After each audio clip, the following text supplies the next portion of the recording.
মামা আপনার নাম? মোহাম্মদ আলমগীর মাতবার।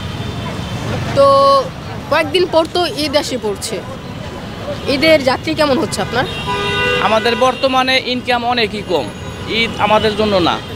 কারণ বর্তমানে আমরা যেভাবে চলতেছি, আমরা তো বাল বাসানে ডাইল ভাত খেয়ে বাঁচতে পারতেছি না। ঠিক আছে, রিক্সা বলেন, অটো বলেন, এই অটোর কারণে এই অবস্থা হইতেছে দেশে। অটোর কারণে অটোওয়ালারা বাঁচতে পারতেছে না, আমরা রিক্সাওয়ালাও না, সিএনজিও না, প্লাস মোটর সাইকেলও না। এরা সবই আতঙ্কের মধ্যে আছি। ঠিক আছে, এখন আমরা কেমনি কী করবো নিজেরা বলতে পারতেছি না। আর আমাদের দুঃখের কথা শুনবে কে? বর্তমান তো দেশে কোনো সরকারই নাই, কার কাছে বলবো দুঃখের কথা? ঠিক আছে, সারাদিন পরিশ্রম করে 400-300 টাকার কাম করি, এতে তো আমাদের পেটই চলে না। তারপর বাল বাচ্চা খাইব কি?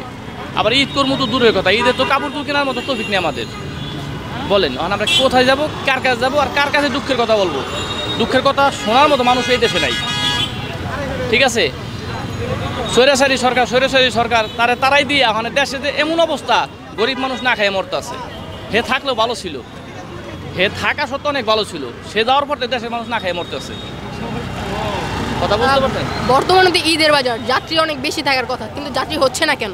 যাত্রী হচ্ছে না, ওই যখন বললাম আপনাদের কাছে, মানে যাত্রীও আতঙ্কের মধ্যে আছে। মানে কেমন আমাদের রিক্সা ওঠে না, ওই যে 4-5 আসে অটোতে ওঠে, অবৈধ অটো। এইগুলো তো মনে করেন আপনার দেশের সম্পদ না, এতে কাগজ নাই। আমাদের এই পার রিক্সা, সামান্য বাংলা রিক্সা, এতে কাগজ আছে, সরকারি ভ্যাট পায়, মাসে 500 করে টাকা পায়, টোকন ভাড়া, নাম্বার ভাড়া। আর এরা যে লক্ষ লক্ষ টাকা গাড়ি, এরা কিছুই পায় না। আর আমরা এই কারণে আমরা সারাদিন বসে থাকি, ভাড়া চাইলে আমাদের গাড়িতে যায় না। ওই অটো বিষয় নিচে ইঞ্জিল আসেনি। আর যদি সরকার ইঞ্জিলের ব্যবস্থা করে, তাহলে সবাই লাইসেন্স করে ইঞ্জিলের গাড়ি দেও, আমরা ইঞ্জিল চালাই, সমস্যা কি? আমরা অনেক কষ্টে আছি, এই কষ্টের কথা কেউ শোনে না, আর কার কাছে বলতেও পারি না। তো আপনি ব্যাটারি চালিত রিক্সাওয়ালাদের উদ্দেশ্যে কি বলতে চান? মানে তাদের উদ্দেশ্যে কি বলবো, মানে তারাও গরিব মানুষ, মানে তাদের উদ্দেশ্যে বলার কিছু নাই। এরিয়াটা মানে বর্তমানে চলতে আছে একটা ব্যবসা প্রতিষ্ঠান, এক মালিকের মনে করেন 300-400 আছে। ঠিক আছে, হেরা হইতেছে কোটিপতি। আর ওই ব্যক্তি সারাদিন পরিশ্রম করিয়া ওই হার জমা দিতে দিতে জীবন শেষ, হেও না খেয়ে মরতে আছে, বললে তার হবে না। আর বর্তমানে আগে যে ঢাকার বাইরে ছিল, সেখানে তারা ভালো ছিল।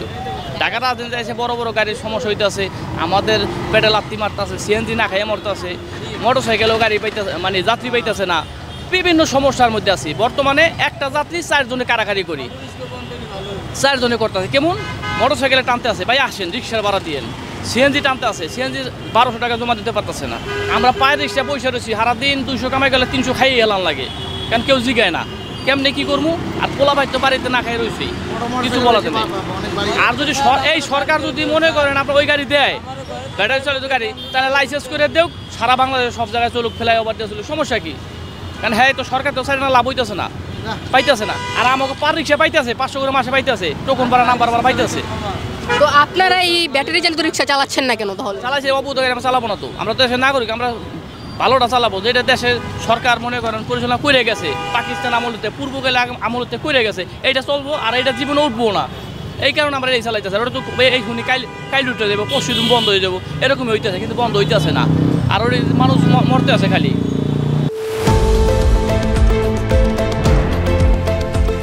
দেশের পাশে, বিশ্বের সাথে, মেট্রো টিভি।